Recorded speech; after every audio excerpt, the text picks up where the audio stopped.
자, 여러분, 우리 앞에서 배웠던 원리들 다 잘 기억하고 있죠? 앞에서 배웠던 원리들에 이어서 복지국가의 원리, 그리고 이제 국제평화주의, 문화국가의 원리, 평화통일 지향까지 이어서 배워보도록 하겠습니다. 우리 앞에 거 다시 한 번만 간단하게 봅시다. 앞에 게 뭐가 있었죠? 국민주권주의, 주권이 국민에게 있다. 그리고 모든 국가 권력의 근거가 국민에게 있다. 라는 국민주권주의가 있었고요. 그 다음에 자유민주주의가 있었습니다. 자유민주주의는 자유주의랑 민주주의를 더한 거라 그랬어. 그래서 국민의 자유와 권리를 보호하고 또 민주적인 절차를 통해서 대표자들이 국민주권주의에 입각해서 통치하는 원리다 라고 이야기했습니다. 그래서 나머지 남은 원리 4개 다시 보도록 할게요. 첫 번째로는 복지국가의 원리예요. 이거는 어디를 펴면 되냐면 교과서는 30페이지, 복지국가의 원리라고 나온 페이지 보면 되고요. 수능 특강은 20페이지, 20페이지를 참고하면 됩니다. 20페이지에 복지국가의 원리가 굉장하게 좀 자세하게 나와 있어요. 그거를 적극적으로 참고하면 좋을 것 같습니다. 복지국가의 원리가 등장한 배경 먼저 이야기를 해보면 좋을 것 같아요. 자, 우리가 근대에 자유와 평등이 굉장히 확대되었던 시기가 있었습니다.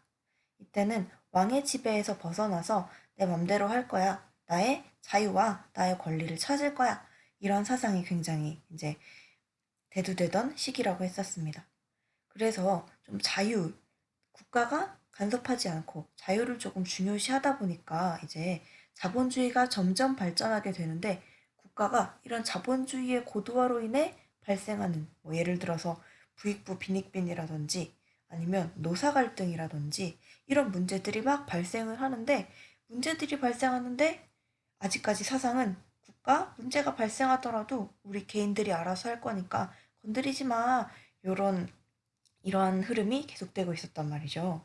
그렇기 때문에 국가가 어느 국가든 어느 단체든 나서서 이런 문제들을 처리를 하지를 않아요. 그래서 자본주의의 고도화로 인해서 사회 문제가 계속해서 발생하게 되는 거야. 그래서 사람들은 어느 순간 생각을 하게 됐어요. 뭔가 자유도 좋지만 이게 자유가 계속되다 보니까 방종이 되고 또 굉장히 안 좋은 영향들이 많이 일어난다. 그러면 이제 국가가 무작정 아무것도 안 하고 손 놓고 있을 게 아니라 국민들을 복지 정책을 통해서 챙겨줘야 되는 게 아닌가? 이런 생각이 점점 나타나게 됩니다. 그래서 복지국가의 원리를 한번 살펴보면 그거를 그대로 담고 있어요. 국가에 책임을 부여한대. 무슨 책임을? 국민 복지에 대한 책임을. 야, 우리 복지해줘. 우리 어느 정도 최소한의 삶을 잘 살 수 있도록 네가 돈을 쓰던지 아니면 쿠폰을 주던지 해가지고 우리 생활을 보장해줘. 이렇게 되게 되는 겁니다. 그런 권리를 사회권이다라고 합니다. 그래서 국민 복지에 대한 책임을 국가에 부여하고 그러한 사회권을 국민의 기본권으로서 보장하는 원리다라고 이야기할 수가 있어요. 이거를 헌법상 반영하고 있는 부분을 차례대로 이제 살펴보겠습니다. 헌법 전문에는 이렇게 나와요. 국민 생활의 균등한 향상을 기한다. 뭔가 빈부격차, 부자인 사람은 계속해서 부자고 가난한 사람들은 계속해서 가난한 게 아니라 국민들이 조금 생활이 균등하게 갈 수 있도록 도와주어야 한다. 이런 의미입니다. 그리고 이어서 34조를 보면 모든 국민은 인간다운 생활을 할 권리를 가진다. 일하는 사람들은 최저임금을 받을 수 있고 너무 더럽고 일어설 수도 없고 허리를 한번 펼 수도 없는 그런 악조건인 환경이 아니라 조금 살만한 환경에서 일할 수 있고 또 우리 돈이 없는 사람들 있죠. 기초생활수급자나 이제 혼자서 생활을 영위하기 힘든 노인들이나 그런 사람들, 그런 홀로 사는 독신 가구들, 그런 가구들에게 최소한의 인간다운 생활을 위해서 돈을 조금 지원을 해줄 수도 있고 먹을 수 있는 쿠폰, 무료 급식 쿠폰을 제공을 해줄 수도 있고 이런 다양한 인간다운 생활을 할 수 있도록 이제 도와주는 게 이제 복지국가의 원리가 나타난 부분입니다. 그리고 119조도 보면 알 수 있죠. 119조는 균형 있는 국민 경제의 성장 및 안정, 균형을 강조하고 있어요. 그다음에 적절한 소득의 분배. 소득이 한쪽으로만 엄청 쏠리지 않고 다양한 계층이 이제 좀 다양하게 소득을 평등하게 가져갈 수 있도록 소득의 분배를 유지한다. 그러기 위해서 경제를 아예 안 건드리는 게 아니야. 우리 근대 시대에는 이제 국가가 소유권에 대해서 간섭하지 마. 내 맘대로 할 거다. 이렇게 얘기했다고 했잖아요. 그게 아니라 이제 조금 참견을 할 수 있게 된 거야. 경제에 대해서 국가가 규제를 할 수 있고 또 나름대로 뭔가 경제 정책을 세워서 조정도 할 수 있게 되는 거예요. 여러분들 이해가 잘 갔나요? 네. 그렇게 복지국가의 원리가 나타나게 됩니다. 실현 방안은 우리 구체적인 법률이랑 같이 보면 좋을 것 같습니다. 교과서 30페이지 한번 펴볼게요.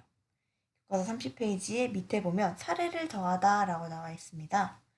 이거를 한번 다 같이 한번 볼게요. 복지국가의 원리를 실현하기 위한 법이다 라고 나와 있으면서 사회보장기본법 제1조가 나옵니다. 어느 정도 이제 사회적으로 기본적인 보장을 해달라라는 의미입니다. 눈으로 천천히 한번 읽어보세요. 그리고 밑에 줄에 최저임금법도 나옵니다. 임금의 최저 수준을 보장해서 근로자가 조금 제대로 안정적으로 이제 생계를 좀 유지할 수 있도록 도와주는 게 최저임금법이고요. 밑에 보면 국민건강보험법입니다. 건강보험은 뭐냐면 여러분들 어렸을 때 부모님이랑 같이 병원 가본 적 있죠? 그때 건강보험을 챙겨라 아니면 뭐 옛날에는 건강보험을 챙겨서 들고 다녔거든. 아니면 약을 타면은 약봉지를 자세히 본 적이 있는지 모르겠어요. 약봉지에 우리가 내야 되는 돈은 얼만데 이제 건강보험으로 얼마가 깎인다, 공제된다 이렇게 나오는 부분이 있거든. 여러분들이 아플 때는 이렇게 되는 거야. 평소에 여러분들 이제 형편에 맞게 부모님들이 여러분들 이제 건강보험금을 냅니다. 그러면 그 건강보험금을 가지고선 우리가 아플 때마다 국가에서 지원을 해주는 거예요. 마치 보험처럼. 그래서 약 하나 타먹을 때마다 우리가 낸 건강보험을 이제 돌려받을 수 있게 되는 거예요. 그런 게 간단하게 얘기하면 그런 게 건강보험인데 자세히 여러분들 읽어보면 이 법은 국민의 질병이나 부상, 아플 때에 예방이나 진단, 치료 그런 거에 대해서 보험비를 주는 거야. 그렇게 함으로써 국민 보건 향상과 사회 보장 증진에 이바지함을 목적으로 한다. 만약에 그런 경우가 있을 거예요. 여러분들이 평소에 진짜 열심히 이제 건강보험비를 냈어요. 근데 이제 어느 날 갑자기 불치병이나 굉장히 큰 병이 걸리게 되는 거예요. 근데 그런 병이 걸리게 되면 한 번에 나가는 병원비가 작게는 몇백만 원에서 크게는 몇천만 원, 몇 억까지도 나올 수가 있거든.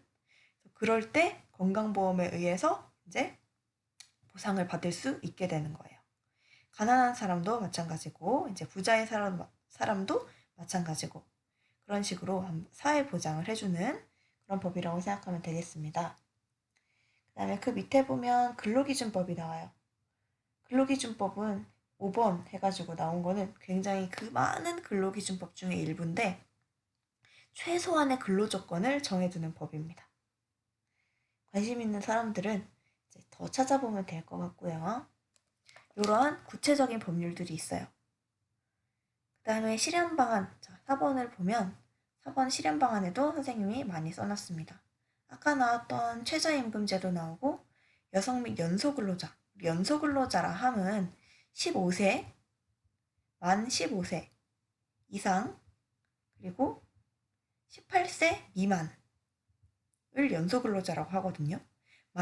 원칙적으로 법적으로 15세 미만의 사람들은 근로를 할 수가 없게 돼요. 근로를 필요로 하려면 어떤 인가를 받아야 되고 그런데 여러분들은 거기까지는 알 필요 없고 연소근로자라 함은 이제 15세 이상 18세 미만을 이야기를 합니다. 그렇고요. 이 여성 및 연소근로자의 경우에는 이제 근로에 있어서 특별한 보호를 받습니다. 그거 말고는 방금 봤던 사회보장기본법, 국민건강보호 또는 보건법, 근로기준법, 그다음에 인간다운 생활을 국가에 요구할 수 있는 사회권 보장해주는 것. 그런 것들이 여러 가지가 있습니다. 이런 식으로 뭔가 사회 보장을 위한 것이다. 이런 법을 보면 여러분들이 복지국가의 원리네 이렇게 알 수 있으셔야 해요. 넘어가서 여러분들에게 과제 또 내주겠습니다. 수특 페이지 20페이지를 보면은 헌법상 복지국가의 원리라는 게 나와요. 그 헌법 조문들을 읽으시고 각 조문이랑 아래 단어들을 매칭시켜 보는 거야. 여기에 헌법 전문부터 119조까지 다양한 법률들이 나오는데 환경권은 몇 조에 해당되지? 이렇게 찾아서 예를 들어서 쭉 읽어보니까 35조를 보니까 이거 뭔가 건강하고 쾌적한 환경에서 생활할 권리, 환경 보존을 위해서 노력해야 된다. 이렇게 나오네. 자, 그럼 여기다가 책에 나오는 대로 35조 이런 식으로 써주면 되는 거예요. 나머지도 마찬가지로 해주면 됩니다. 그리고 두 번째 문제. 노동 3권이란 게 여러분 나올 거예요. 노동 3권이 굉장히 중요한 개념이거든. 그래서 노동 3권에는 무엇이 있으며 3권이니까 3개가 있잖아요. 이 3가지. 어떤 게 있으며 어떤 권리가 있으며 그 의미는 무엇이다. 이렇게 3가지 조사해서 적어주면 되겠습니다. 어렵지 않아요. 금방 할 수 있는 과제입니다. 그 다음으로 넘어가도록 하겠습니다. 4번, 5번, 6번은 사실 이것만 보고도 직관적으로 알 수 있을 정도로 좀 쉬운 원리들이에요. 말이 꼬이네. 한번 해보겠습니다. 국제평화주의. 국제평화주의 뭐 같아요? 딱 생각하기에 뭐 같아요? 그치? 평화롭게 뭔가 해결해야 된다. 이런 의미예요. 그 의미 그대로입니다. 국제적인 질서를 존중을 하고 내 맘대로 안 하고 세계 평화와 인류의 번영을 위해 노력한다. 아, 좋은 말이야. 좋은 말. 이게 등장한 배경은 그거야. 히틀러 시대나 1, 2차 세계대전. 우리 전쟁이 너무 많았어. 그래서 전쟁 앞으로 하지 않고 사이좋게 지내자, 평화롭게 지내자라는 반성에서 나온 이제 원리입니다. 헌법상 나타난 부분 여러분들 읽어보면 될 거예요. 아, 세계 평화 나옵니다. 국제 평화 나옵니다. 침략적 전쟁을 부인한대요. 침략적 전쟁은 무슨 의미냐면 우리 교과서에도 읽어보면 나오거든요. 31페이지에도 나옵니다. 오른쪽 날개에 국제법상 금지된 위법한 전쟁. 그러니까 그런 거야. 우리나라의 영토를 넓히기 위해서 막 정복 전쟁을 한다든지 아니면 타 민족이랑 전쟁하고 싶어가지고 막 시비 걸어서 전쟁을 먼저 한다든지 먼저 시작하는 전쟁은 안 돼요. 그 대신 방어 전쟁은 또 됩니다.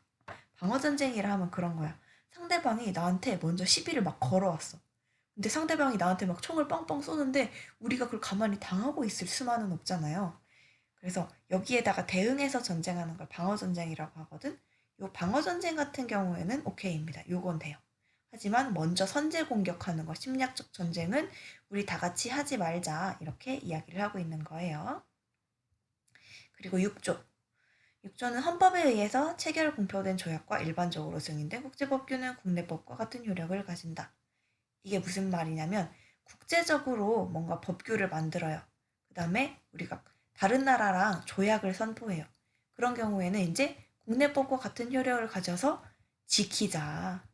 존중해주고 지켜주자. 라는 겁니다. 지키자. 간단한 겁니다. 말이 좀 어려워서 그렇지. 그 다음에 2번을 보면 외국인에 대해서 지위를 보장해주는 거예요. 국제법과 조약이 정하는 바에 따라서 우리 외국인 핍박하지 말고 평화롭게 잘 지내기 위해서 외국인의 지위를 보장하고 어느 정도는 대우를 해주어야 한다라는 의미입니다. 요거는 읽어보시고요. 이거를 실현하기 위한 제도들은 이런 것들이 있습니다. 위에 거를 거의 그대로 적어놨다라고 보시면 돼요.